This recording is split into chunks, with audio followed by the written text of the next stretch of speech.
Buenas noches. Continuamos hoy revisando la clasificación de las normas jurídicas.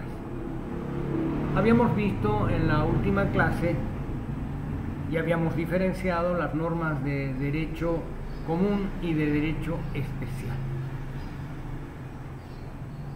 Es importante entender la relación de unas con otras.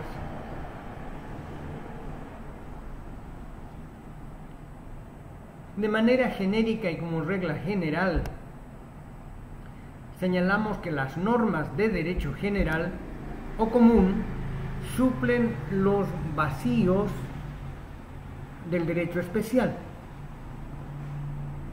Tenemos un caso como ejemplo en el derecho comercial. La rama de derecho comercial y el Código de Comercio son normas especiales respecto de las normas del Código Civil. Las normas del Código Civil son normas generales. Las normas del Código de Comercio son normas especiales. Decíamos que las normas generales permiten, cuando la norma especial no lo desarrolla, interpretar la situación que requería la norma especial desde la norma general, pero no se puede al revés. Es decir, tenemos una norma especial de una materia determinada, no podemos, en base de esa norma especial, interpretar o llenar tal vez un vacío existente en la normativa general. Veamos el ejemplo. El artículo 1 del Código de Comercio dice: el Código de Comercio regula las relaciones jurídicas derivadas de la actividad comercial. En ese sentido, como regula las actividades, las relaciones jurídicas derivadas de la actividad comercial, el Código de Comercio es un conjunto de normas especiales. Sin embargo, señala lo siguiente: en los casos no regulados expresamente, se aplicarán por analogía las normas de este código y, en su defecto, las del Código Civil. Tenemos entonces que la analogía permite, cuando no es suficiente la norma especial, el Código de Comercio permite llenar los vacíos normativos que regulan las relaciones nacidas de la actividad comercial. Estamos tratando de que ustedes capten lo que es distinto o relevante en la clasificación de normas de derecho común y normas de derecho especial. En este caso y con este ejemplo del Código de Comercio, estamos demostrando que las normas de derecho común pueden servir por analogía para interpretar los vacíos de las normas de este derecho especial. Pero esto no es viceversa, es decir, no es aplicable al revés. Las normas de derecho especial no pueden ser aplicadas analógicamente a los vacíos del derecho común. Dicho de otra manera, la especialidad no consiente la aplicación de la norma especial fuera de los confines de la materia específicamente regulada.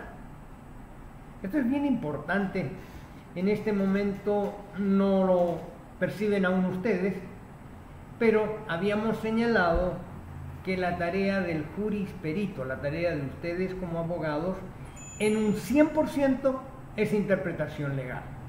Ya sea que sean abogados de litigio, ya sea que sean abogados servidores públicos, ya sea que sean jueces, ya sea que cumplan cualquier papel dentro de lo que es la abogacía, la tarea del jurisperito es la interpretación legal. Dentro de la interpretación legal hemos aprendido reglas de interpretación y ahora estamos comprendiendo que la división, el ordenamiento jurídico que clasifica las normas, cuando las clasifica en comunes y especiales, lo hace justamente para efectos de interpretación. Desde la regla general, desde el Código Civil, señalaba el Código de Comercio, se puede llenar los vacíos de la normativa comercial. Si la normativa comercial no permite, por analogía, la subsanación de un vacío legal nacido de las relaciones jurídicas comerciales, se hace desde la norma general, desde el derecho común, es decir, desde el Código Civil. Pero no puede ser viceversa. Repetimos, el concepto, la especialidad no consiente la aplicación de la norma especial fuera de los confines de la materia específicamente regulada. También es importante esta diferenciación entre normas comunes y especiales en cuanto a la preferente aplicación de estas respecto de aquellas. Veamos nuevamente esta vez el Código Civil. Veamos el Código Civil y su aplicación en lo tocante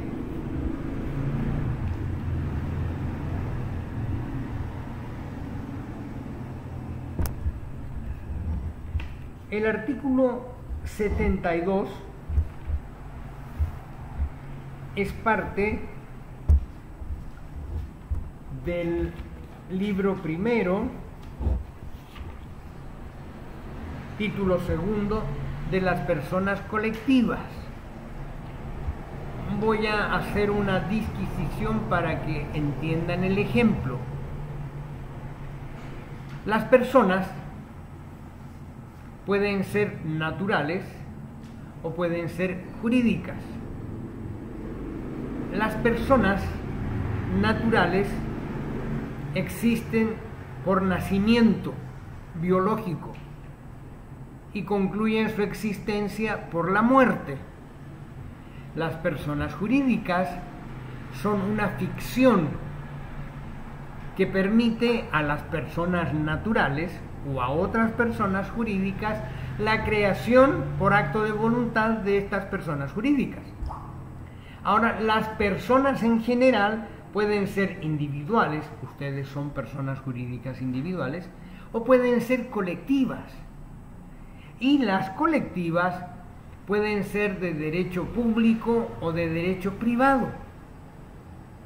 Las que son de derecho público son el Estado y toda su organización y todos sus poderes, las entidades territoriales como ser los municipios y las entidades originarias, y las personas colectivas de derecho privado son las fundaciones, las asociaciones, las sociedades, y aquí viene el ejemplo. Todas esas que hemos señalado, la mayor parte se rige por el Código Civil, sobre todo las privadas. Pero ¿qué dice el artículo 72? La comunidad campesina se rige por las leyes que le conciernen. Es decir, aquí está señalando la norma general, que hay normas especiales respecto a la comunidad campesina. No sé si ustedes han leído las disposiciones legales referidas a la comunidad campesina. Hay una ley que se llama Ley de la Revolución Comunitaria, dictada durante el gobierno actual, me refiero actual al gobierno anterior de Morales. Y es ahí donde se desarrolla esta ley especial. Antes de ella está la ley de reforma agraria, después de ella está la ley de intervención, la que se llama del Instituto Nacional de Reforma Agraria, y actualmente está vigente la ley de comunidad campesina.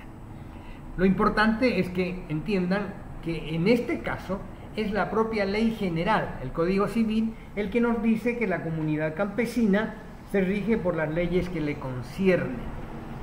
Todo lo que hemos adelantado como significación en relación a las personas jurídicas ya la verán pues en su primer curso de Derecho Civil, pero espero hayan entendido la finalidad de esta explicación. Otro punto importante en la comprensión de lo que es norma común y norma general es entender lo siguiente: ¿cómo puedo yo identificar la norma común separándola de la general? Alessandri nos dice que el carácter de las leyes, común o especial, no depende del código en que se encuentren ubicadas, sino su propia naturaleza determinada por la materia común o especial que regula. La propuesta es la siguiente: no toda norma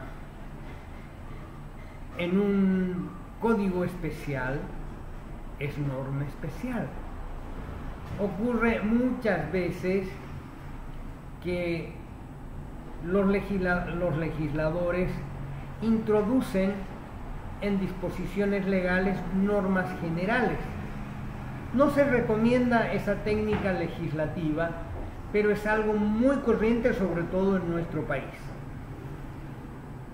Se llegó incluso al extremo de las disposiciones legales llamadas ómnibus, queriendo significar que en una norma determinada se le metían todo tipo de disposiciones jurídicas, algunas especiales, otras generales.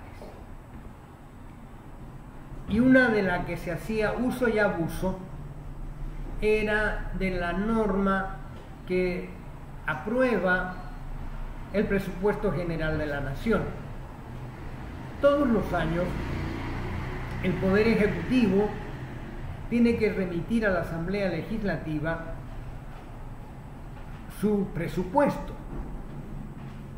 Ese presupuesto tiene que ser considerado por la Asamblea Legislativa y tiene que ser aprobado dentro de un plazo determinado.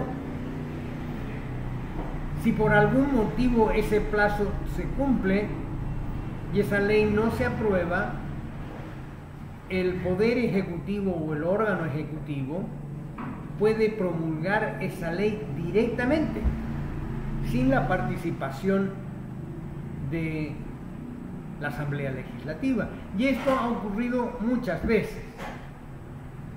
Por ejemplo, algo que nos atañe a quienes vivimos en la Amazonía, a quienes vivimos en Pando. Años atrás, en la ley presupuestaria, se derogó las exenciones tributarias en relación al impuesto a las utilidades que beneficiaba a Pando y a Cobija.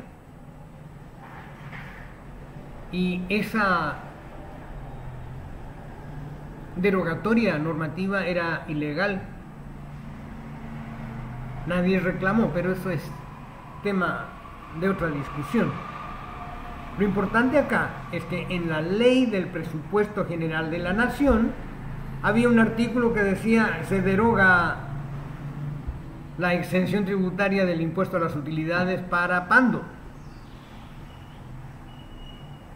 Y no era primera vez que en estas leyes metían los legisladores todo lo que podían, porque sabían que no iba a haber control legislativo y normalmente se presentaban estas disposiciones legales, estos proyectos de ley, cuando no estaba sesionando las cámaras, cuando no había asamblea legislativa, y era una manera de emitir leyes sin control. Lo importante es que ustedes recuerden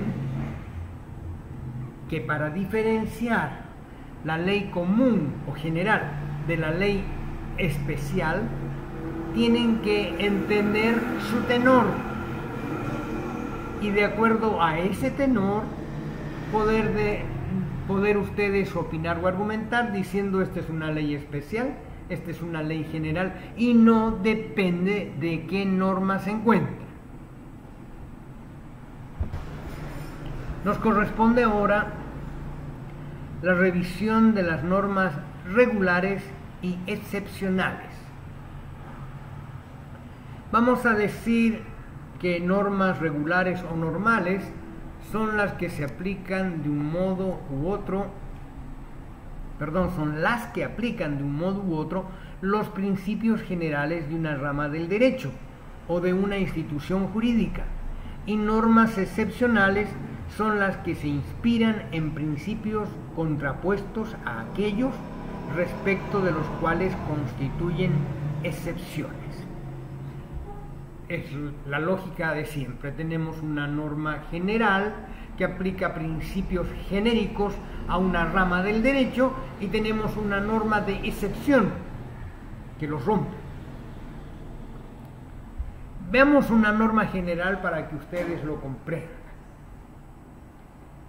Señala el Código Civil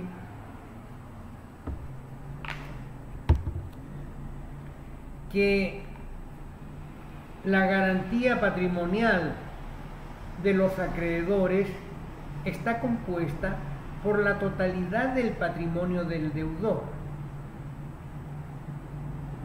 Si ustedes leen un contrato de deuda, algunos colegas incluyen una cláusula que dice: el deudor garantiza con todos sus bienes habidos y por haber, presentes y futuros, el cumplimiento de esta obligación. Esa disposición que ponen en los contratos está en la ley y es una regla general. Ustedes la pueden encontrar en el artículo 1335 del Código Civil. Cuando les repito los números, ustedes por hermenéutica de estudio deberían anotarlos. Si no, cada vez van a tener que ir adelante y atrás con las grabaciones en video para poder ubicar.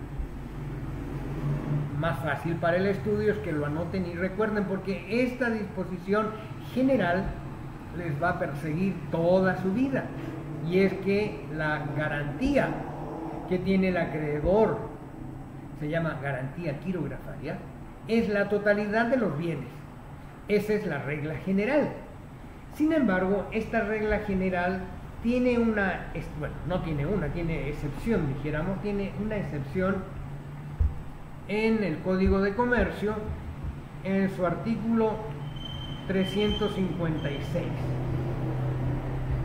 El artículo 356 desarrolla el concepto de las sociedades en comandita por acciones y habla de las características. Dice así: en la sociedad en comandita por acciones, los socios gestores responden por las obligaciones sociales como los socios de la sociedad colectiva. Y esta es la excepción. Los socios comanditarios limitan su responsabilidad al monto de las acciones que hayan suscrito. ¿Cuál es la regla general? Aquel que tiene una obligación que cumplir responde con la totalidad de su patrimonio presente y futuro. ¿Cuál es la excepción? Los socios comanditarios no gestores solo responden por el aporte de sus acciones. Una explicación para que entiendan qué hablamos.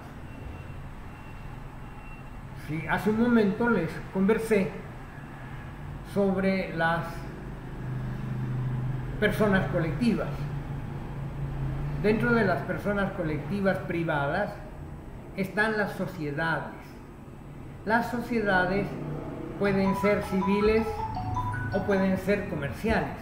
Esa es la manera en que se dividen: sociedades civiles, sociedades comerciales. Las sociedades comerciales pueden ser colectivas, pueden ser de responsabilidad limitada, pueden ser en comandita simple, en comandita por acciones, o pueden ser sociedades anónimas. Y también están las cooperativas. Ese es el número cerrado, se llama número clausus, de las maneras en que la sociedad se puede organizar. En la sociedad en comandita existen socios que hacen las cosas y otros que ponen el capital. Los que hacen las cosas, nos dice la ley, responden con todo su patrimonio. Los que solo son socios accionistas solo responden por el monto de sus acciones. El ejemplo para que ustedes entiendan una sociedad en comandita: Juan y Pedro se juntan para ser socios en una sociedad en comandita. Juan tiene la plata, pero Pedro sabe hacer tallados en madera. Entonces la sociedad en comandita vende productos tallados en madera. El único que hace las tallas en la madera es el socio gestor, mientras que el otro puso la plata y va a estar al alia de ganar o perder dinero. Pero ese es el tipo de sociedad que existe en la llamada sociedad en comandita, para que ustedes tomen conocimiento de ella. Veamos, para que puedan entender esta diferencia entre la norma general y la norma excepcional, otra situación, otro ejemplo. Existe libertad de contratación. Toda persona capaz es posible de contratar.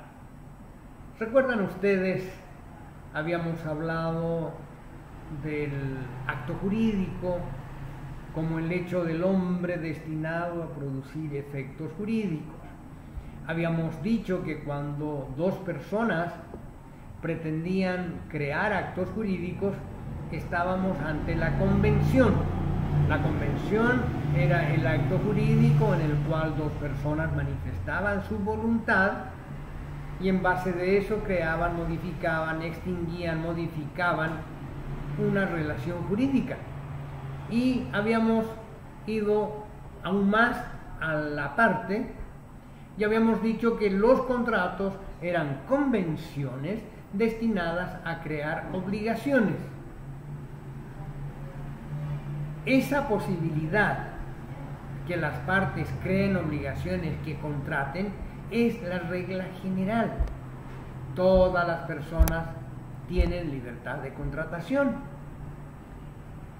La norma excepcional va a ser una característica de diferenciación de esa norma general. Vamos a ver nuevamente el Código Civil respecto de la compraventa.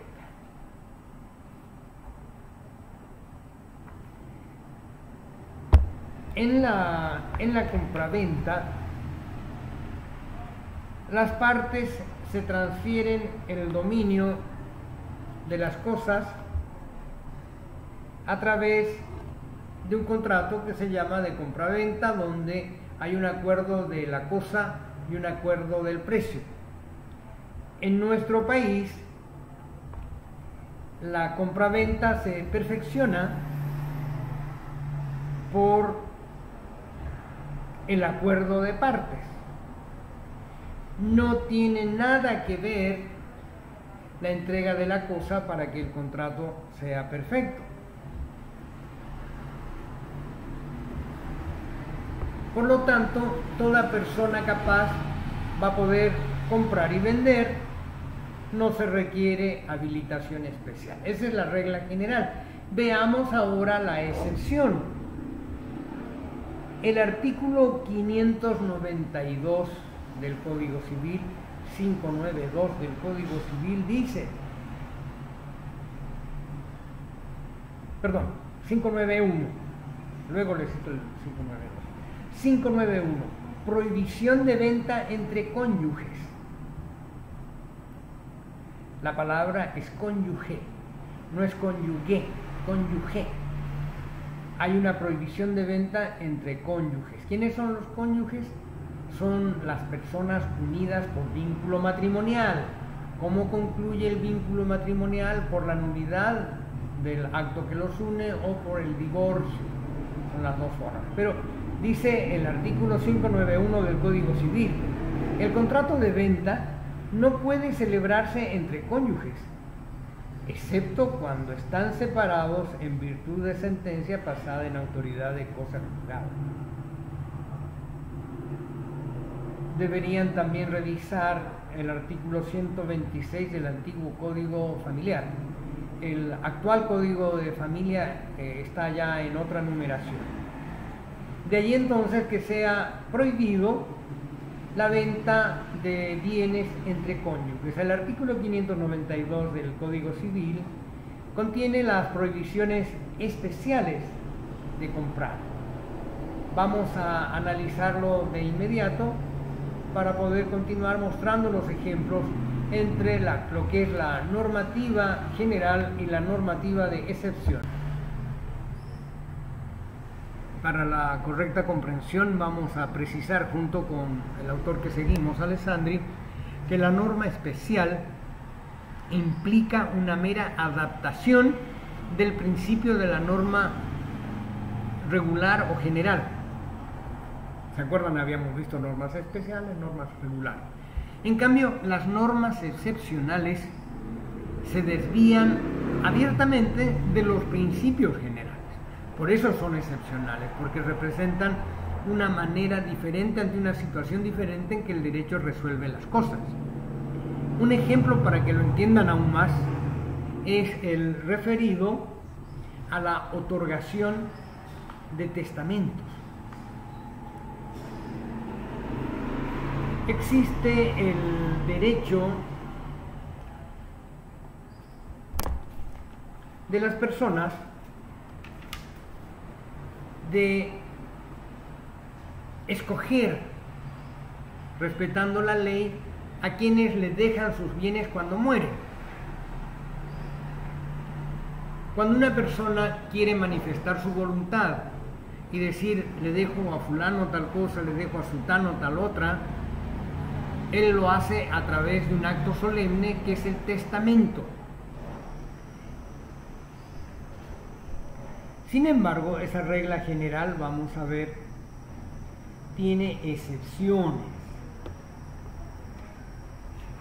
Para que nos ubiquemos, estamos en el título tercero,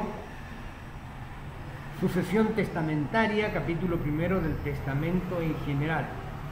Les voy a leer el concepto de testamento para que puedan ustedes ubicarse.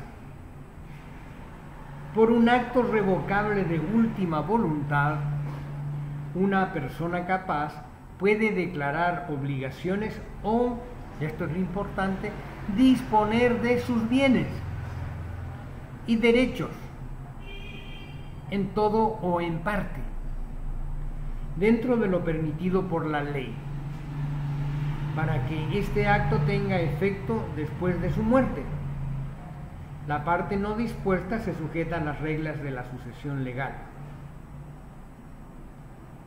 Los testamentos pueden tener disposiciones de carácter no patrimonial. Les voy a hacer un aparte para que entiendan mejor el tema.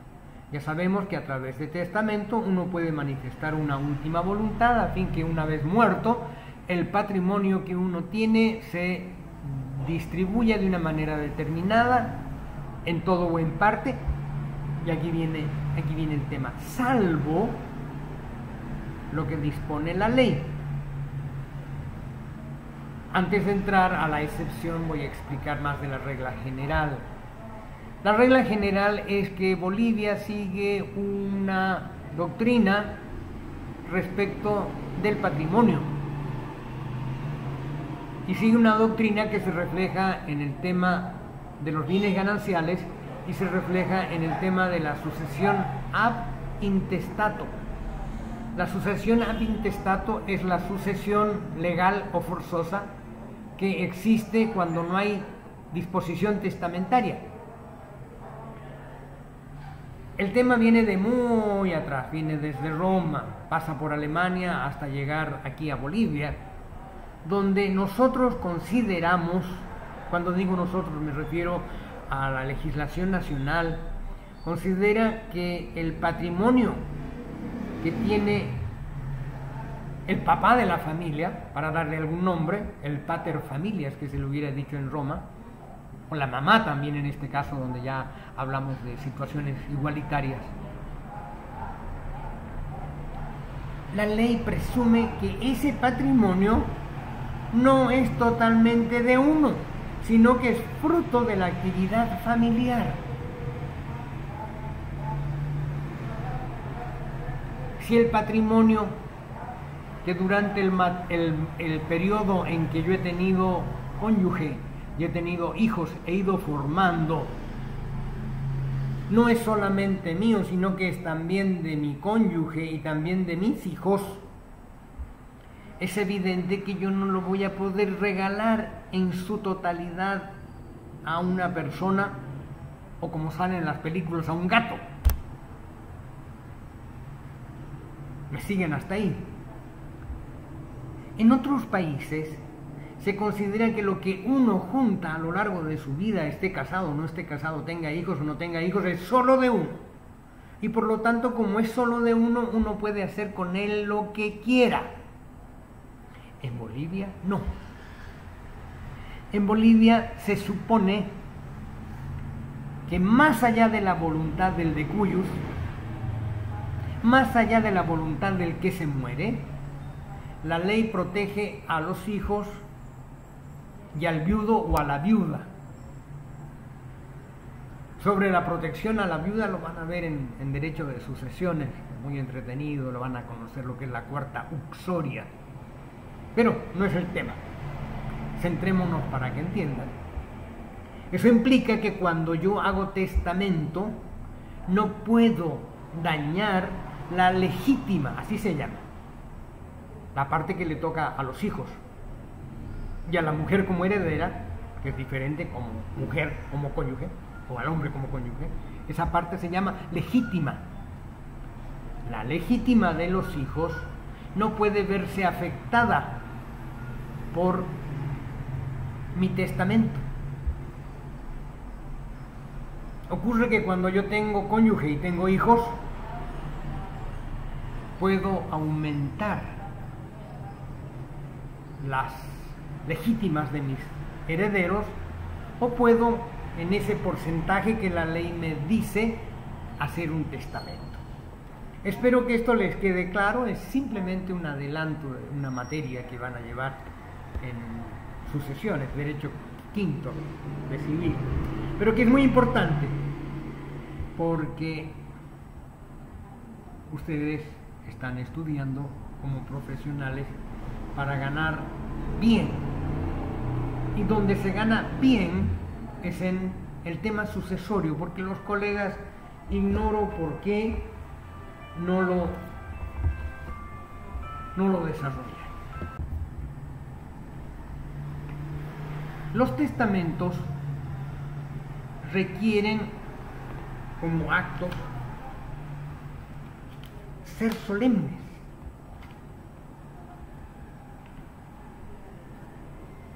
Así lo señala el artículo 1126 del Código Civil.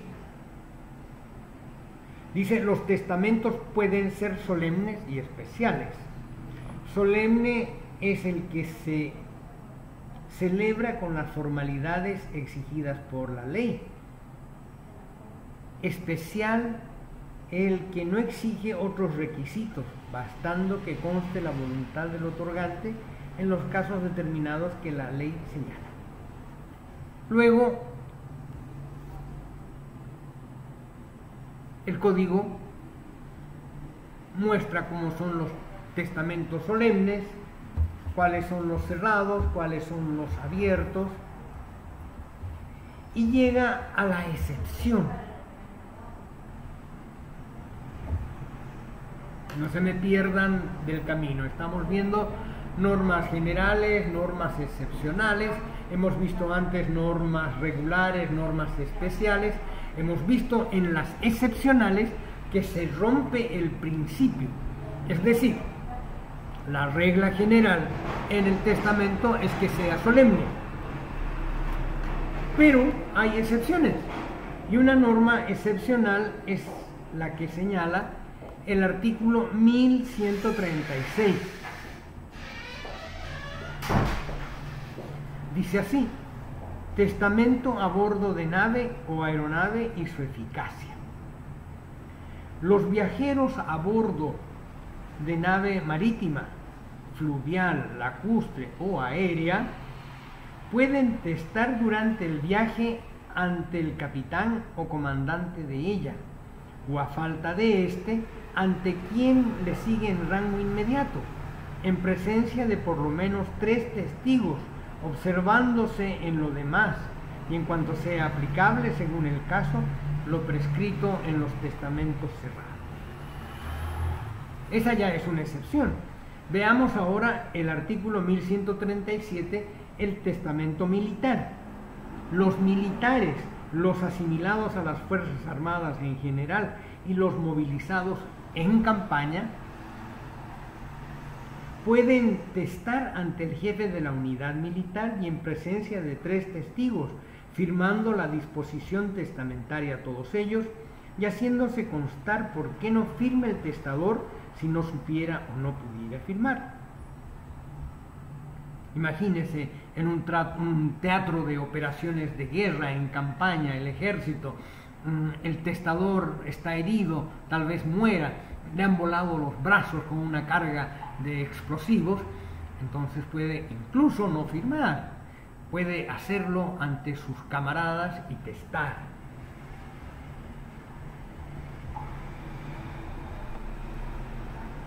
El 1139 es más excepcional.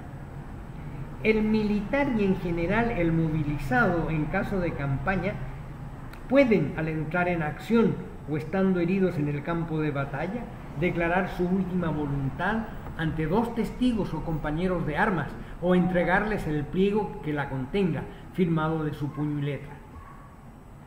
Esta disposición es también aplicable en su caso a los prisioneros de guerra.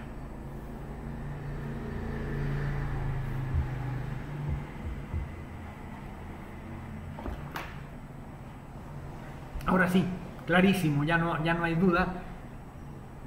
En la norma especial nos encontramos que por materia, normalmente por la peculiaridad de la materia y del caso, la disposición, respetando los principios generales, va a especializarse, va a decir algo sobre esa materia en particular, conforme hemos visto en los ejemplos. Hemos señalado que la analogía que permite la interpretación de los vacíos legales cuando se trata del derecho común o del derecho general puede aplicarse a la norma general en relación a la norma especial y no viceversa. Y ahora hemos podido entender de qué manera la norma excepcional es pues una ruptura de la regla general en relación a la regla excepcional. Lo hemos visto en el caso de los contratos. Toda persona tiene capacidad para contratar, pero los cónyuges están prohibidos de venderse entre sí. Lo hemos visto en el caso de los testamentos. Los testamentos son solemnes, pero en los especiales son una excepción a los solemnes. El otro criterio de clasificación normativa es el que atañe a su jerarquía. Al respecto, y ustedes ya lo deben saber, en el ordenamiento jurídico son 3 los criterios básicos que regulan ese ordenamiento según Hans Kelsen. Tenemos el criterio de validez, tenemos el criterio de jerarquía y el criterio de aplicación en el tiempo. Esos 3 criterios nos permiten comprender el ordenamiento jurídico. De esos 3 criterios vamos a repasar el orden jerárquico de las normas. En nuestro país, el orden jerárquico de las normas, como ya lo hemos visto en clases anteriores, está regulado de manera específica por el penúltimo artículo de la Constitución Política del Estado, que dice en su parágrafo 2, la Constitución, artículo 410, parágrafo 2, la Constitución es la norma suprema del ordenamiento jurídico. Si recuerdan la pirámide kelseniana, hay una norma en la punta de la pirámide, esa es la norma suprema, ¿Cuál es la norma suprema en el ordenamiento jurídico boliviano? La Constitución política del Estado. ¿Por qué? Porque así lo señala la propia disposición. La Constitución es la norma suprema del ordenamiento jurídico boliviano y goza de primacía. ¿Para qué estudiamos el orden jerárquico de las normas? Para ver la primacía de unas sobre otras. Si hay un orden normativo, la norma jerárquica prima, manda sobre la otra norma.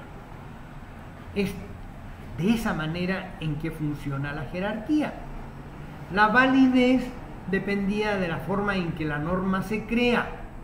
Si la norma es creada de la manera en que el propio ordenamiento jurídico lo dice, entonces la norma es válida.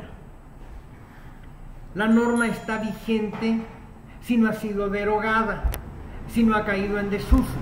Estamos ante la vigencia de la norma y la jerarquía de la norma determina que una norma sea de aplicación preferente respecto de la otra.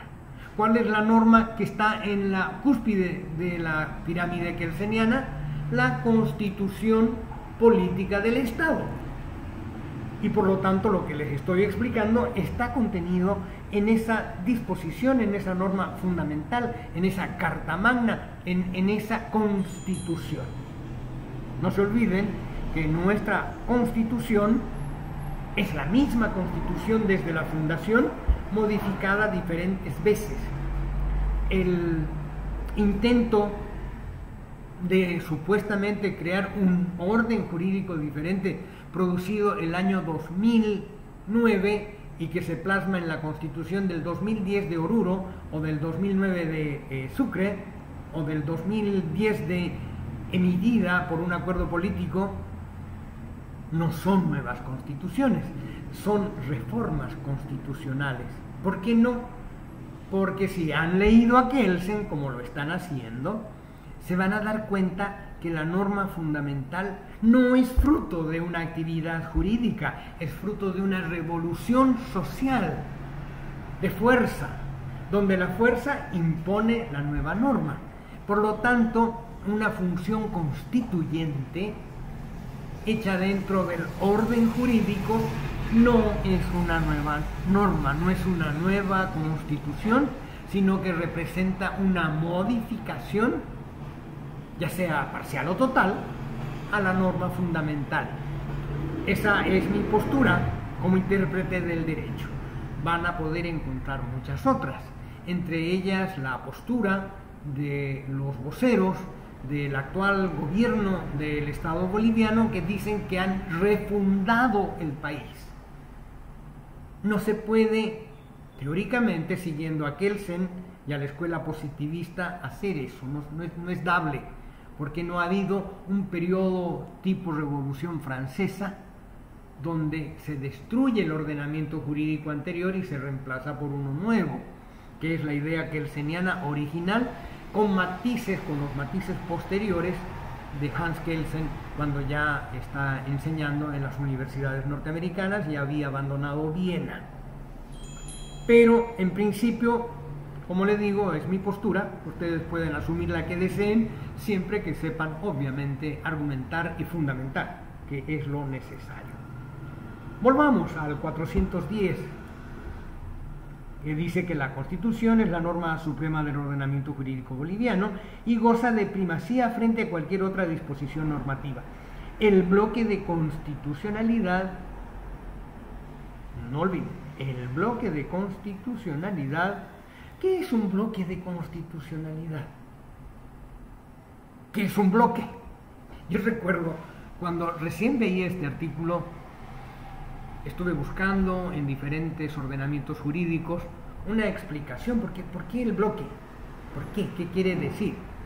Y he logrado entender que se refiere que la Constitución, pese a que es un cuerpo legal único, no lo es único, porque hay un reenvío. ¿Se acuerdan que en la clasificación que veíamos clases anteriores estaba la técnica del reenvío y era decir esta norma se aplicará de acuerdo a esta otra, o vaya a haber esta norma en otro cuerpo legal. Es lo que hace nuestra Constitución cuando en sus artículos, creo que el 14, tendría que mirarlo, no recuerdo bien, en varios artículos envía la interpretación a la normativa internacional. Esa técnica del reenvío que ustedes ya conocen, si uno junta todas esas normas, que son 3 o 4 más el 410, forman un grupo de derecho constitucional que no está aquí, porque este cuerpo jurídico, la Constitución, lo envía a otra parte. Por eso se ha empezado a llamar, primero en Colombia, si no me engaña la memoria, luego en México, bloque de constitucionalidad. A eso se refiere, eso quiere decir. El bloque de constitucionalidad son las normas nacionales e internacionales que en materia de derechos humanos y en materia de derechos comunitarios son aplicables en el país por mandato constitucional. Esa podría ser una definición. Practíquenla de ustedes, pues es muy probable que sea pregunta de examen.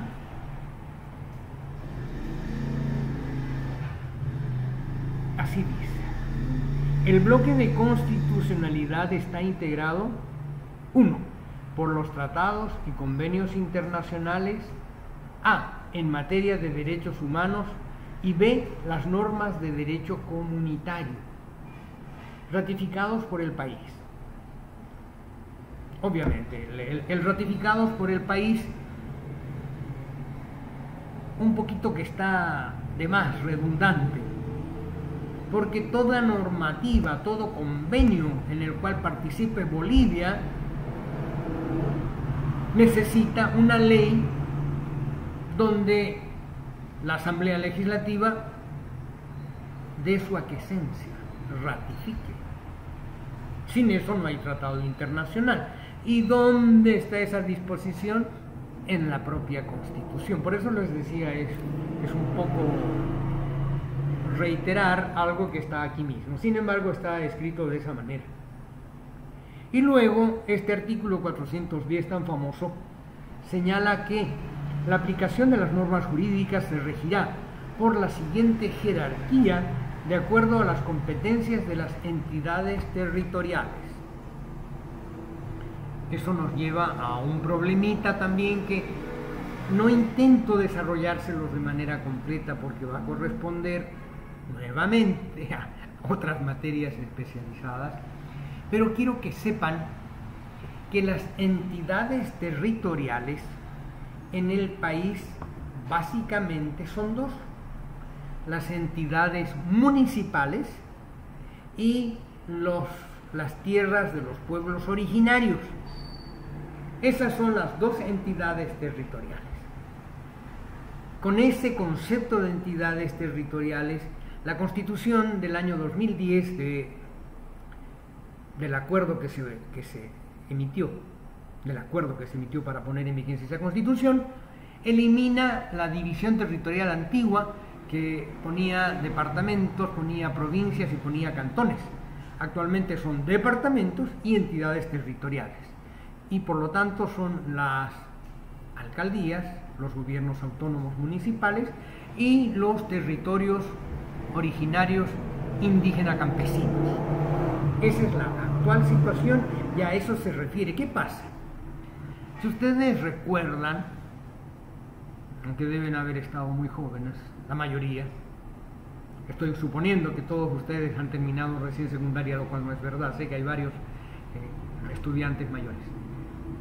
Si ustedes recuerdan, antes de la Constitución, una discusión importante, política, estadual en el país, era la autonomía.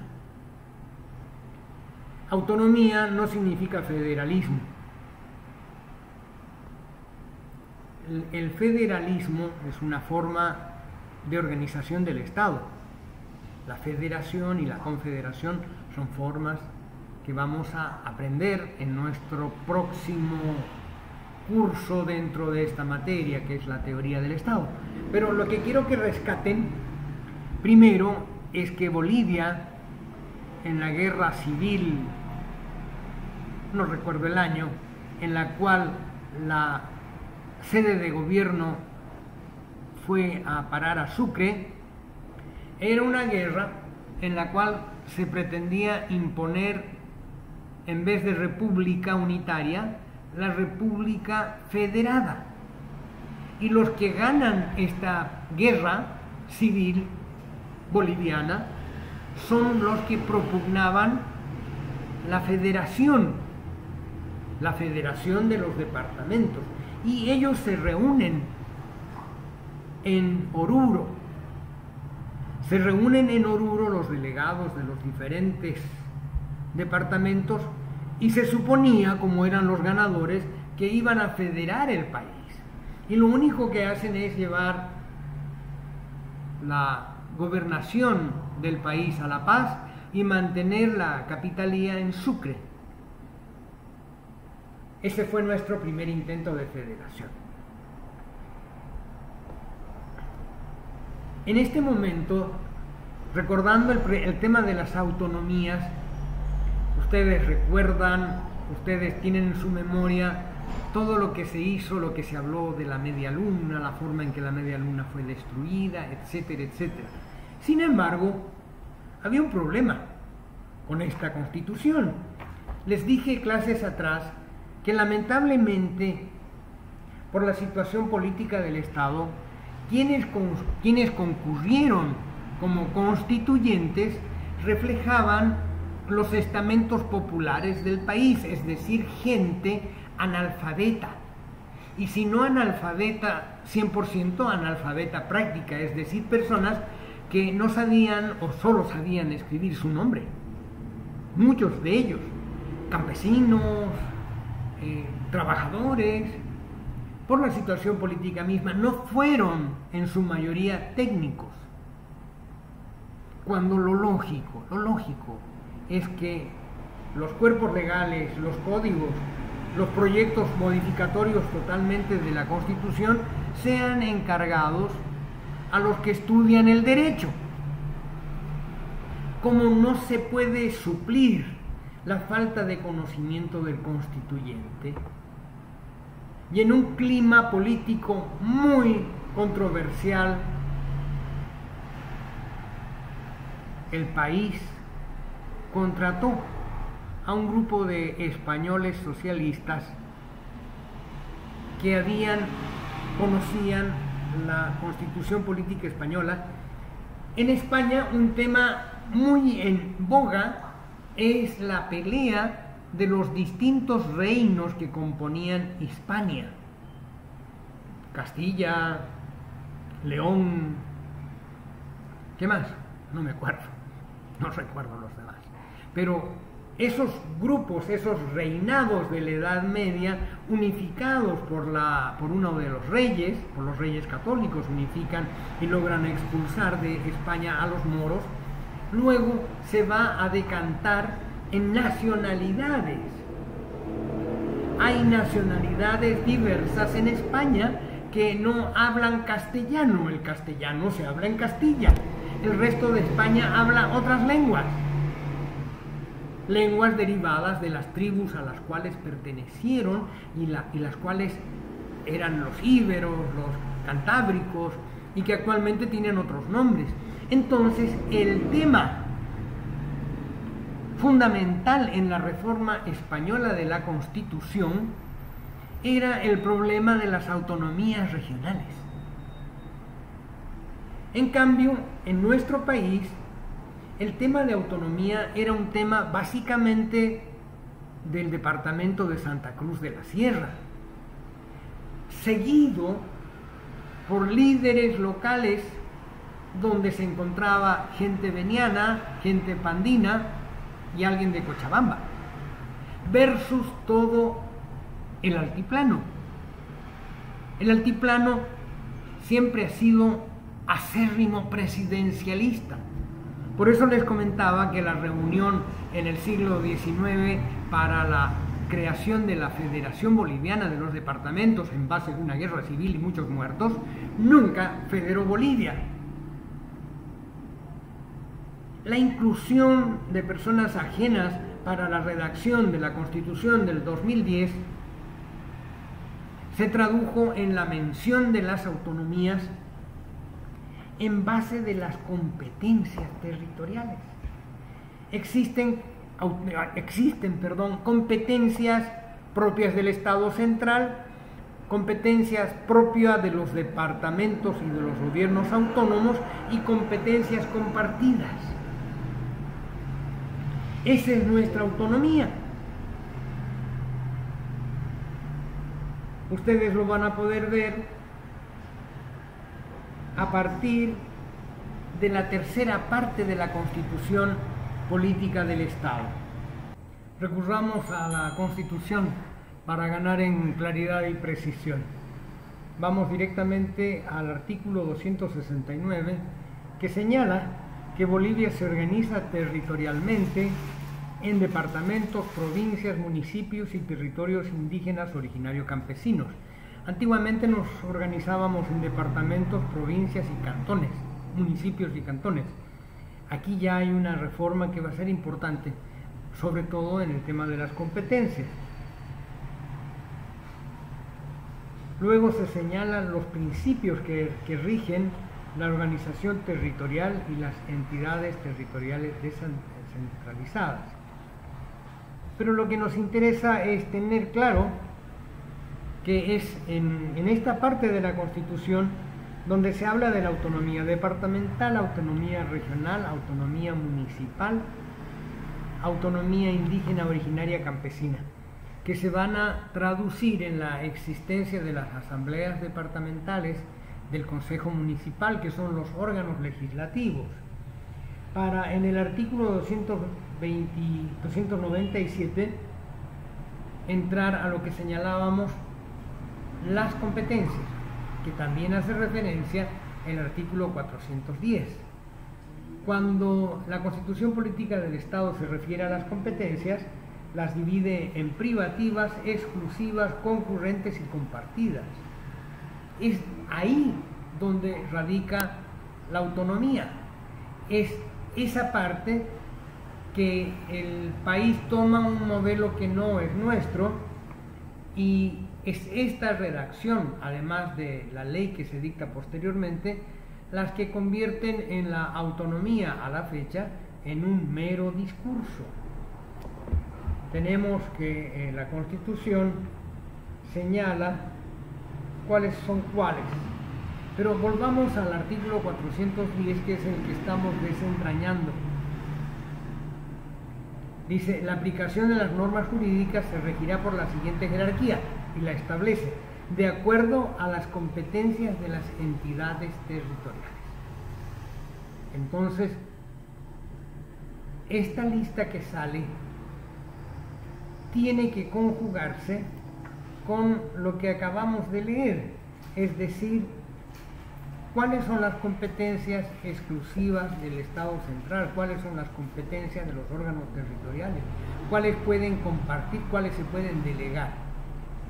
Si no tenemos claro eso, es muy difícil la aplicación del artículo 410. Finalmente, volviendo al tema, ya no de la jerarquía, sino de la característica constitucional de nuestro cuerpo legal, Constitución Política del Estado, una característica que comparte la totalidad de las constituciones políticas es su dificultad de ser cambiada, su rigidez. Por ejemplo, la boliviana, en el artículo 411, señala las posibilidades de cambio, y son complicadísimas.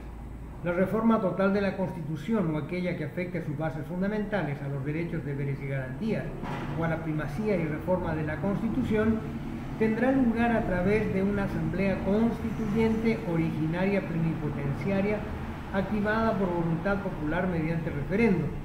La convocatoria del referendo se realizará por iniciativa ciudadana, con la firma de al menos el 20% del electorado por mayoría absoluta de los miembros de la Asamblea Legislativa,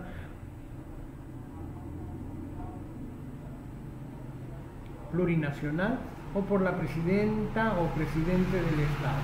La Asamblea Constituyente se autorregulará a todos los efectos, debiendo aprobar el texto constitucional por 2/3 del total de sus miembros presentes. La vigencia de la reforma necesitará referendo constitucional aprobatorio.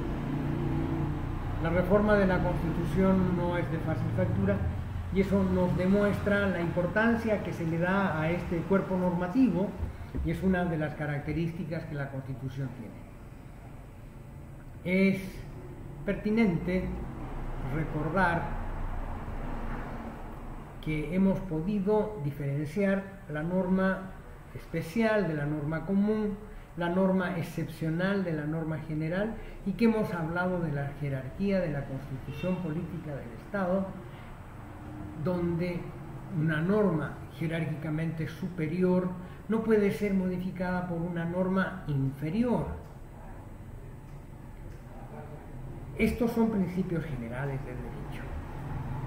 Vamos a ver en algún momento, espero que alcance el tiempo, de qué manera el interés político vulnera estas disposiciones. Habíamos señalado de qué forma un decreto supremo había cambiado las órdenes de la Constitución en lo tocante a las modificaciones sobre la ley del trabajo. Hay muchas otras circunstancias en que, burlando el espíritu del artículo 410, ya sea el Poder Ejecutivo, ya sea la Asamblea Legislativa, han tergiversado esta jerarquía, que es un criterio de diferenciación de las normas jurídicas. Gracias.